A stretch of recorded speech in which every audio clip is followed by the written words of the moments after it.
दोस्तों, जन्नतुल बकी ऐसी जगह है जहां ऐसे ऐसे वाकयात होते हैं जिन्हें देखकर इंसान की आंखों से खुद ब खुद आंसू जारी हो जाते हैं और जबान से अल्लाह अकबर की सदाएं बुलंद हो जाती हैं। दोस्तों, बेटियां रहमत हैं। हुजूर सल्लल्लाहु अलैहि वसल्लम अपनी बेटी से इस कदर प्यार करते थे कि आप उनके एहतराम में खड़े हो जाते।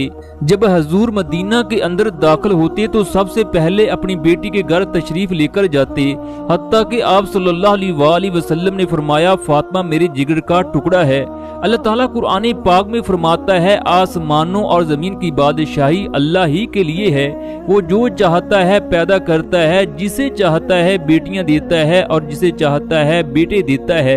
हदीस में है, जिस आदमी को बेटियों के जरिए आजमाया गया, उसने अपनी बेटियों के साथ अच्छा सलूक किया, वो उसके लिए जहन्नम से निजात का जरिया बन जाएंगी।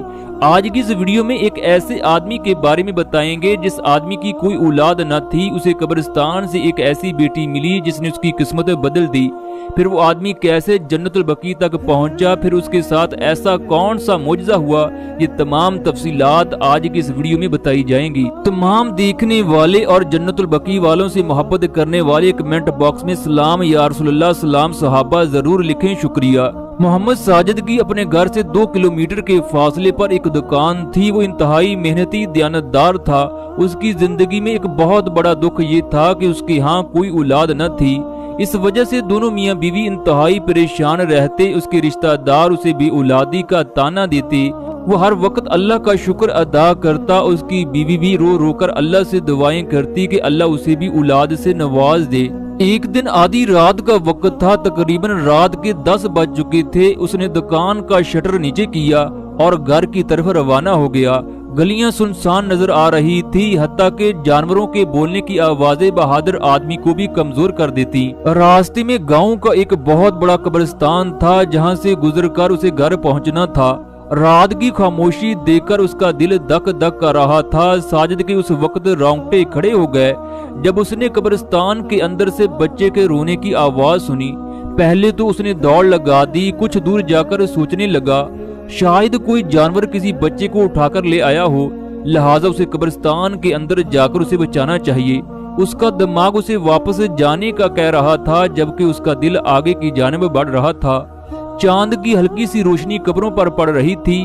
बच्चे के रोने की आवाज वाज़िया थी। उसके हाथ कांप रहे थे कि अचानक वो एक ऐसी जगह पर पहुंचकर रुक गया जब उसकी आंखों के सामने एक ऐसा मंजर था जिसने उसकी पूरी जिंदगी बदल दी। एक छोटी सी बच्ची जमीन पर पड़ी थी। उसकी खूबसूरती को देखकर वो दंग रह गया।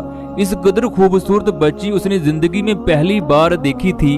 बच्ची को देखते ही उसका तमाम खौफ खत्म हो गया। चनाचा वो सोचने लगा, आधी रात को ये बच्ची इस जगह कैसे पहुंची। उसने जैसे ही बच्ची को उठाया तो उसने रोना बंद कर दिया। साजिद की मोहब्बत बच्ची पर गालब आ गई। उसने बच्ची को उठाकर सीने से लगा लिया। इसके बाद बच्ची को चादर से लपेटा और घर की जानिब चल पड़ा। घर पहुंचकर जब उसकी बेगम सलमा ने एक बच्ची को अपने खामद की गोद में देखा तो वो अपने कांपते हुए हाथों से कहने लगी, ये किसकी बच्ची है। उसने सारा वाकया अपनी बीवी को सुनाया कि ये मुझे कब्रिस्तान से मिली है। अल्लाह ने आसमान से हमारे लिए तोहफा भेजा है। चनाचा अगले दिन पुलिस में जाकर रिपोर्ट दर्ज करवाई। बच्ची को कोई भी लेने के लिए न आया। थानेदार ने वो बच्ची साजिद के हवाले कर दी। यूं वो बच्ची के मालिक बन गए। दोस्तों, दोनों मियाँ बीवी ने उस बच्ची का नाम आमना रखा। उसके आने से घर का माहौल बदल गया। वो घर जो चंद बरसों से खामोशी में डूबा था, वहाँ अब बच्ची के रोने और हंसने की आवाजें आती। साजिद के लिए वो एक बच्ची न थी, बल्कि वो उसके लिए पूरी दुनिया थी। जब वो दुकान से थका हारा वापस आता, जैसे ही दरवाजा खोलता तो आमना दौड़कर उसके सीने से लग जाती।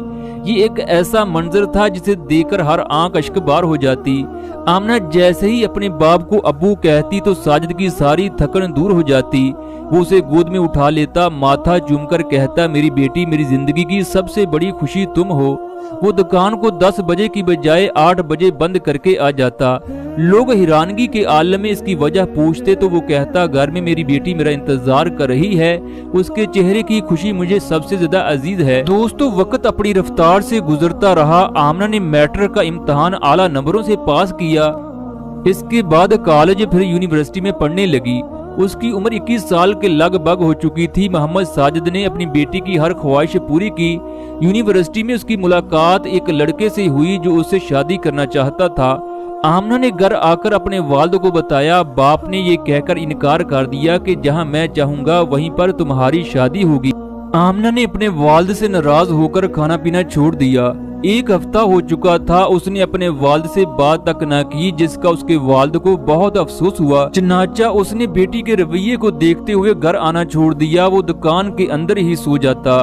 آمنہ کی ماں کو یہ برداشت نہ ہوا کہ اس کے خامند کے ساتھ اس کی بیٹی نے یہ کچھ کیا ہے۔ اس نے اپنی بیٹی کو اپنے پاس بلا کر کہا، میری بیٹی، تم نے اپنے باپ کے ساتھ اچھا نہیں کیا، وہ زندگی بھر تمہاری خواہشات کو پورا کرتا رہا۔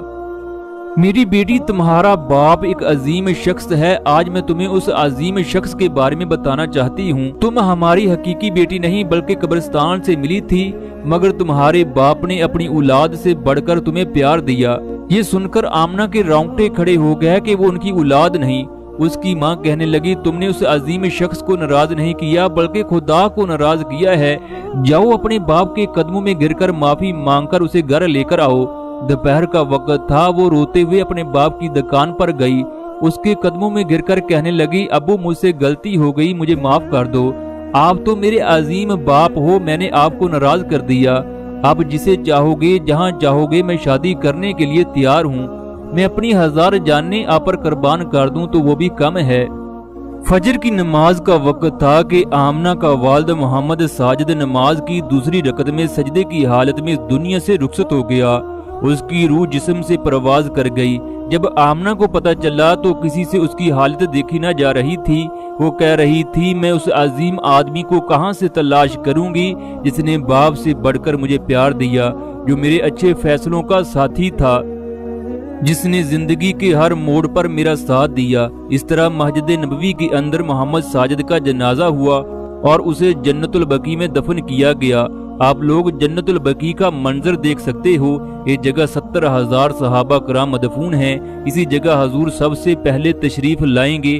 وہ کیا خوبصورت منظر ہوگا۔ آپ صلی اللہ علیہ وآلہ وسلم نے اپنی زندگی کے آخری دنوں میں جگہ تشریف لائے اور گھنٹوں تک ان کے لیے دعائیں کرتے رہے۔ یہی وہ مقام ہے جہاں صحابہ کرام کے قدم مبارک لگے۔ یہ جگہ مٹی کے ہر ذرے سے خوشبو آتی ہے جو روح کو بے چین کر دیتی ہے۔ لاکھوں کروڑوں سلام ہو ان پر جنہوں نے اللہ کے دین کی خاطر اپنی جانوں کو قربان کر دیا۔ پوری دنیا کو اپنے عمل سے بتایا کہ یہ دنیا فانی ہے، ہر انسان نے اس دنیا کو چھوڑ کر جانا ہے۔ یہی وہ لوگ تھے جو حضور کے چہرے کا دیدار کرتے، آپ کے پیچھے نمازیں پڑھتے۔ وہ کس قدر خوش قسمت لمحہ ہوگا۔ اللہ تعالیٰ سے دعا ہے کہ اللہ تعالیٰ تمام میرے دیکھنے والوں کو یہ جگہ دفن ہونا نصیب فرمائے، آمین۔ دوستو، ویڈیو اچھی لگی ہو تو لائک کریں، مزید ویڈیو کے لیے چینل کو سبسکرائب کریں۔ شکریہ۔